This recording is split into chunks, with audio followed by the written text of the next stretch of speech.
पुण्यात FC रोडवर असणाऱ्या L3 पबच्या स्वच्छतागृहात काही तरुण अंमली पदार्थ सेवन करत असल्याचा व्हिडिओ रविवारी 23 जूनला व्हायरल झाल्यानं एकच खळबळ उडाली होती।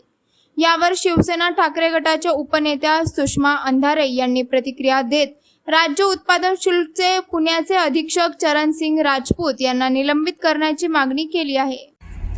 ड्रग्सच्या विषयावर सातत्याने गेली 8 ते 9 महिने मी माझी भूमिका मांडत आहे, परंतु या महाराष्ट्राची लेक म्हणून, बहीण म्हणून, शिक्षिका म्हणून अंमली पदार्थांच्या विळख्यात इथली तरुणाई अडकायला नको म्हणून जेव्हा आम्ही भूमिका मांडतो त्या वेळेला एक्साईज मिनिस्टर शंभूराजे देसाई सत्तेच्या बळावर आमचा आवाज बंद करण्याची भाषा करतात।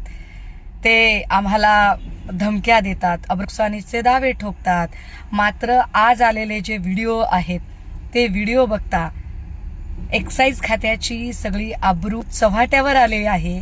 अशा सगळ्या काळामध्ये शंभूराजे देसाई आता आपण कुणावर अब्रू नुकसानीचा दावा ठोकणार बरं?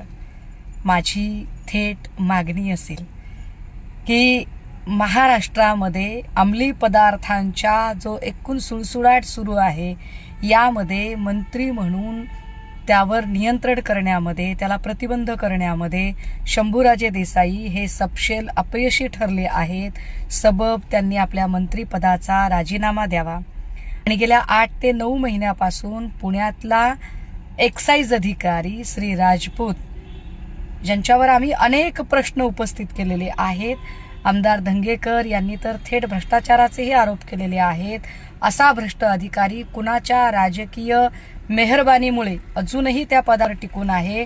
त्याचं निलंबन तर सोडा, पण त्याची साधी बदलीही होत नाही। त्या राजपूत नावाच्या अधिकाऱ्याचे निलंबन करून तात्काळ त्याची चौकशी झाली पाहिजे, ही आमची मागणी आहे।